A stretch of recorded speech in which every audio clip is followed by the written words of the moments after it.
हम बताएं। Good morning दोस्तों, आपका स्वागत है हमारे YouTube चैनल इंजीनियर्स क्लासेस पे। आज हम लोग डिस्कस करने जा रहे हैं guess question of utilization of electrical energy. UEE के कुछ गेस क्वेश्चन हम लोग डिस्कस करने जा रहे हैं। तो यहाँ पे हमारा पहला गेस क्वेश्चन है, explain the laws of illumination.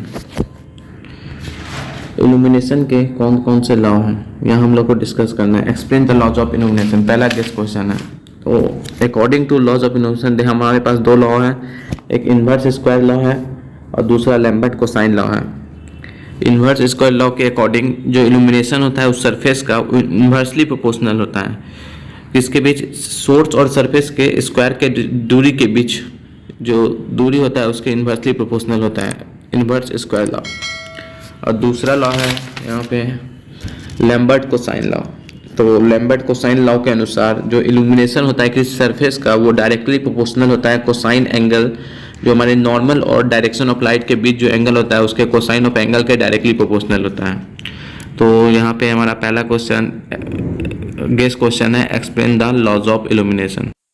अब नेक्स्ट गेस क्वेश्चन की ओर, यहाँ पे हमारा क्वेश्चन नंबर 2 है, explain the electric drive, right advantage and disadvantage of electric drive. तो यहाँ पे इलेक्ट्रिक ड्राइव को एक्सप्लेन करना है, उसका एडवांटेज और डिसएडवांटेज लिखना है इलेक्ट्रिक ड्राइव का। तो जैसे कि हम लोग इलेक्ट्रिक ड्राइव के बारे में जानते हैं कि एक फॉर्म है मशीन का जो कि इलेक्ट्रिकल एनर्जी को मैकेनिकल एनर्जी में कन्वर्ट करता है, और इलेक्ट्रिक जो एनर्जी जो कन्वर्ट होता है उसको वो कंट्रोल भी करता है, उसको हम लोग इलेक्ट्रिक ड्राइव कहते हैं।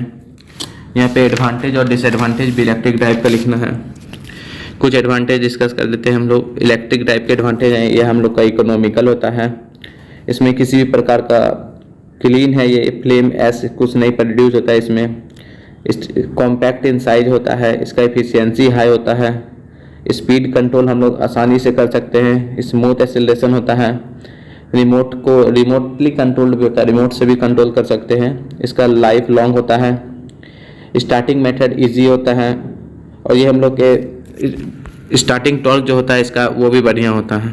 यहाँ पे कुछ इसका डिसएडवांटेज भी है कि अगर हम लोग के पास इलेक्ट्रिक की सप्लाई नहीं होगी तो ये हम लोग इलेक्ट्रिक ड्राइव का यूज़ नहीं कर पाएंगे, ये रुक जाएगा। और इसका दूसरा डिसएडवांटेज है बहुत से जगहों पे भी इलेक्ट्रिक सप्लाई नहीं है, तो वहाँ पे भी हम लोग इलेक्ट्रिक ड्राइव का यूज़ नहीं कर सकते हैं। तो हमारा दूसरा गेस क्वेश्चन था इलेक्ट्रिक ड्राइव के बारे में। अब नेक्स्ट गेस क्वेश्चन टैरिफ के बारे में हम नेक्स्ट क्वेश्चन है, डिफाइन टैरिफ। यहाँ पे मिसप्रिंट हो गया है, इसका स्पेलिंग TARIFF टैरिफ होता है,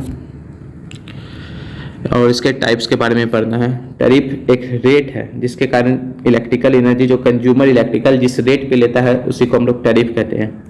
और इसके बारे में राइट इट्स टाइप, इसके टाइप के बारे में पढ़ना है। हम लोग सिर्फ टाइप के बारे में बता देते हैं। टैरिफ सिंपल टैरिफ होते हैं, फ्लैट टैरिफ होते हैं, ब्लॉक रेट टैरिफ होते हैं, 2 पार्ट टैरिफ है, मैक्सिमम डिमांड टैरिफ है, पावर फैक्टर टैरिफ है, 3 पार्ट टैरिफ है। तो बस इतना ही। अब नेक्स्ट गेस क्वेश्चन की ओर हम लोग डिस्कस करेंगे। एक गेस क्वेश्चन नंबर 4 है, why electrical drive is preferred over mechanical drive. Electrical drive preferred क्यों किया जाता है मैकेनिकल ड्राइव के? वही एडवांटेज भी वही हो गया इलेक्ट्रिकल ड्राइव का, उसका यही आंसर हो जाएगा कि इलेक्ट्रिकल ड्राइव जो होता है वो हमारा इकोनॉमिकल होता है, इसमें कोई भी स्मोक फोम्स प्रोड्यूस नहीं होता है, ये क्लीन है, इसका एफिशिएंसी ज़्यादा होता है, स्पीड कंट्रोल जो होता है इलेक्ट्रिकल ड्राइव का हम लोग ईजी कर सकते हैं, रिमोटली कंट्रोल भी कर सकते हैं, इट इज़ लॉन्ग लाइफ, इसका लाइफ भी ज़्यादा होता है। तो इलेक्ट्रिकल ड्राइव प्रीफर्ड है मैकेनिकल ड्राइव का, यही सब कुछ काउज है इसके। तो यहाँ पे गेस क्वेश्चन नंबर 4 भी हो ही गया। अब नेक्स्ट क्वेश्चन नंबर 5 की ओर, all basic definition of illumination. Illumination में जो हमारे बेसिक डिफिनेशन आते हैं कि इल्यूमिनेशन में जैसे light flux, light energy, plane angle, solid angle, luminous intensity, candle power, mean spherical candle power, mean horizontal candle power, reduction factor, reflection factor, lamp efficiency, इस सब के बारे में 2-3 लाइन सिर्फ लिख देना है, यही बेसिक डिफिनेशन है। और इल्यूमिनेशन क्या है ये बता देना है बस क्वेश्चन नंबर 5 में। नेक्स्ट क्वेश्चन है question number 6, what are the method of welding and method of heating. पहले हम लोग यहाँ पे मेथड ऑफ हीटिंग के बारे में देखेंगे। तो जैसे कि जानते हैं हमारा जो इलेक्ट्रिक हीटिंग का जो दो मेथड है वो दो प्रकार का होता है। एक होता है पावर फ्रीक्वेंसी मेथड हीटिंग और एक होता है हाई फ्रीक्वेंसी हीटिंग। तो पावर फ्रीक्वेंसी हीटिंग भी हमारा दो प्रकार का होता है, एक होता है रेजिस्टेंस हीटिंग और एक होता है आर्क हीटिंग। रेजिस्टेंस हीटिंग में भी दो पार्ट है, डायरेक्ट हीटिंग और एक है इनडायरेक्ट हीटिंग। और आर्क हीटिंग का दो पार्ट है, डायरेक्ट आर्क हीटिंग और इनडायरेक्ट आर्क हीटिंग। तो जैसा कि बताया था इलेक्ट्रिक हीटिंग दो होता है, पावर फ्रीक्वेंसी हीटिंग और हाई फ्रीक्वेंसी हीटिंग। तो पावर फ्रीक्वेंसी हीटिंग तो डिस्कस कर लिया, यहाँ पे हाई फ्रीक्वेंसी हीटिंग दो प्रकार का होता है, एक होता है इंडक्शन हीटिंग और एक डाइलेक्ट्रिक हीटिंग। इंडक्शन हीटिंग यहाँ पे फिर दो प्रकार का होता है, उसको कहते हैं, पहला है कोर टाइप इंडक्शन हीटिंग और दूसरा होता है कोरलेस टाइप इंडक्शन हीटिंग। तो बस हम लोग को सिर्फ यहीं पढ़ लेना है सबके बारे में कुछ पॉइंट। अब नेक्स्ट क्वेश्चन की और गेस्ट क्वेश्चन हमारा है question number 7। What is mean by glare and how it can be minimise. Glare जो होता है वो हमारा सेंसेशन होता है जो एक्सपीरियंस करते हैं हम लोग जब कोई भी लाइट जो है डायरेक्ट हम लोग के आई पे फॉल करता है, तो जो सेंसेशन होता है उसी को हम लोग ग्लेयर कहते हैं। ग्लेयर जो है वो हम लोग का दो प्रकार का होता है, एक होता है डायरेक्ट ग्लेयर, एक होता है इनडायरेक्ट ग्लेयर। डायरेक्ट ग्लेयर में जैसे टेबल लाइट, जैसे हम लोग जो डिस्टेंस है लाइट का वो बहुत कम है, टू लो है, जिसके कारण जो लाइट के बीच कोई रिफ्लेक्टर नहीं है, डायरेक्ट जो हम लोग के आंख पे पड़ेगा उसको हम लोग डायरेक्ट ग्लेयर कहते हैं। और एक होता है इनडायरेक्ट ग्लेयर, जैसे कोई भी शाइनिंग ऑब्जेक्ट पे लाइट पड़ा उससे रिफ्लेक्ट होकर हम लोग के आंख पे जो सेंसेशन आया उसको हम लोग कहते हैं इनडायरेक्ट ग्लेयर। तो इसी को कैसे हम लोग मिनिमाइज करते हैं, जो लाइट और जो सोर्स होना चाहिए उसके बीच की डिस्टेंस को मेंटेन करें, ऐसे मिनिमाइज करते हैं। यही है हमारा क्वेश्चन नंबर 7 के गेस्ट क्वेश्चन का आंसर। और अब हम लोग नेक्स्ट क्वेश्चन गेस्ट क्वेश्चन की ओर बढ़ेंगे कि what is the difference between direct lighting and indirect lighting. Direct lighting और इनडायरेक्ट लाइटिंग में क्या डिफरेंस है और उसको तो डायरेक्ट लाइटिंग होता है, ये हमारा most commonly use system of direct lighting है। डायरेक्ट लाइटिंग को हम लोग ज़्यादा करके यूज करते हैं, जिसमें जो रिफ्लेक्टर होता है वो लाइट को 90% जो है वर्टिकली डाउनवर्ड रिफ्लेक्ट करता है और 10% अपवर्ड करता है डायरेक्ट लाइटिंग में। और इनडायरेक्ट लाइटिंग जो होता है उसमें 90% जो लाइट है वो अपवर्ड जाता है, रिफ्लेक्ट होता है अपवर्ड, और 10% लाइट ही हम लोग को माने डाउनवर्ड रिफ्लेक्ट करके देता है। इसमें जो सोर्स ऑफ लाइट होता है वो हम लोग को नहीं दिखता है, जैसा कि हम लोग यूज करते हैं इसको इनडायरेक्ट लाइटिंग को सिनेमा हॉल में, क्लब में, डांसिंग में, हॉल में, होटल में। और डायरेक्ट लाइटिंग जो हम लोग के घर में होता है, हॉस्पिटल्स में होता है, इंडस्ट्रियल जनरल आउटडोर लाइटिंग जो होता है। तो यही नेक्स्ट क्वेश्चन है हम लोग का guest question number 9। Describe with neat circuit diagram and the working of fluorescent tube lamp and explain its advantage। तो यहाँ पे हम लोग को फ्लोरेसेंट ट्यूब लैम्प का सर्किट डायग्राम बनाना है, इसके वर्किंग को समझाना है और इसका क्या क्या एडवांटेज है ये बताना है। तो फ्लोरेसेंट ट्यूब के लैम्प के डायग्राम को बनाना अभी तो यहाँ पे पॉसिबल नहीं है, आप लोग इसके डायग्राम को देख लीजिएगा और इसके एडवांटेज को भी देख के जाइएगा एग्जाम में। ये आने की बहुत ज़्यादा प्रोबेबिलिटी चांस है कि क्वेश्चन नंबर 9 हमारे क्वेश्चन में रहे। अब नेक्स्ट क्वेश्चन की ओर बढ़ते हैं, क्वेश्चन नंबर 10। यहाँ पे describe direct resistance heating and indirect resistance heating method with NEET diagram. जैसा कि अभी हम लोग ने पढ़ा था कि इलेक्ट्रिक हीटिंग जो होता है वो दो प्रकार का होता है, एक होता है पावर फ्रीक्वेंसी हीटिंग और एक होता है हाई फ्रीक्वेंसी हीटिंग। तो पावर फ्रीक्वेंसी हीटिंग जो होता है वो होता है दो प्रकार का, एक होता है रेजिस्टेंस हीटिंग और एक होता है आर्क हीटिंग।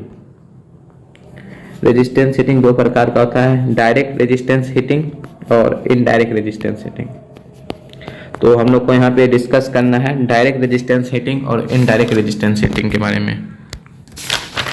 तो जैसा कि हम लोग जानते हैं कि डायरेक्ट रेजिस्टेंस हीटिंग में जो हम लोग इस हीटिंग में जो हम लोग हीट जो ट्रांसफर करते हैं, हीट जो देते हैं, वो डायरेक्ट चार्ज को करते हैं, मटेरियल को डायरेक्ट हीट करते हैं इसमें डायरेक्ट हीटिंग में। लेकिन इनडायरेक्ट हीटिंग में हम लोग हाई रेजिस्टेंस वायर से सप्लाई देते हैं और उसके कारण जो हीट प्रोड्यूस होता है उसको हम लोग, जो मटेरियल होता है उसको हम लोग मोड ऑफ हीट ट्रांसफर जैसे देते हैं, जैसे कंडक्शन से देते हैं, फिर कन्वेक्शन से देते हैं, रेडिएशन से देते हैं। इसमें डायरेक्ट हीटिंग नहीं करते हम लोग मटेरियल और चार्ज को, उसी को इनडायरेक्ट हीटिंग करते हैं। तो नेक्स्ट क्वेश्चन की ओर बढ़ते हुए, what is flood lighting and where it is use. Flood lighting किसे कहते हैं और इसे कहाँ पे हम लोग यूज करते हैं। तो फ्लड लाइटिंग कहते हैं किसको, तो कोई भी जैसे लार्ज सरफेस है उसको लाइट करते हैं कोई भी पावरफुल प्रोजेक्टर से, तो उसको फ्लड लाइटिंग कहते हैं। तो इसका जो हम यूज कहाँ करते हैं, वेयर इट इज यूज। तो पहला तो कोई भी एंशिएंट मोमेंट है, जैसे कोई भी बिल्डिंग्स है उसको ब्यूटी, उसकी खूबसूरती को दिखाने के लिए हम लोग फ्लड लाइटिंग का यूज करते हैं। जैसे कोई भी एडवर्टाइजमेंट बोर्ड हुआ, कोई भी एडवर्टाइजमेंट बोर्ड है उसमें इल्यूमिनेट करने के लिए हम लोग फ्लड लाइटिंग का यूज करते हैं। फिर हम लोग का हुआ रेलवे यार्ड्स में फ्लड लाइटिंग का यूज होता है। फिर कार पार्किंग में फ्लड लाइटिंग का यूज करते हैं। स्पोर्ट्स स्टेडियम में फ्लड लाइटिंग का यूज करते हैं। कंस्ट्रक्शन साइट में फ्लड लाइटिंग का यूज होता है। तो यही सब यूज में हम लोग को फ्लड लाइटिंग के एग्जाम में लिखना है। तो फिर हम लोग नेक्स्ट क्वेश्चन की ओर बढ़ते हुए, question number 12, explain the construction and working of high pressure mercury vapour lamp. इसका आप लोग को यहाँ से फिगर बना के समझाना तो मुश्किल है, तो इसका आप लोग को अगर नोट्स चाहिए तो आप लोग हमारे टेलीग्राम चैनल इंजीनियर क्लासेस पे जाके जुट सकते हैं, और जो जुट गए हैं उनको तो नोट्स मिल जाएगा, जो नहीं जुटे हैं इसका लिंक जो है वो हमारे डिस्क्रिप्शन में दिया हुआ रहेगा, तो वहाँ से भी जुट सकते हैं। तो क्वेश्चन नंबर 12 का आप लोग वहाँ से देख लीजिएगा। नेक्स्ट क्वेश्चन हम लोग के लिए बढ़ते हैं, what are the basic component of DC and AC building and explain working. तो एसी बिल्डिंग और डीसी बिल्डिंग के बेसिक कंपोनेंट क्या क्या है। तो यहाँ पे हम लोग को डीसी और एसी बिल्डिंग के बारे में लिखना है और उसके वर्किंग को समझाना है।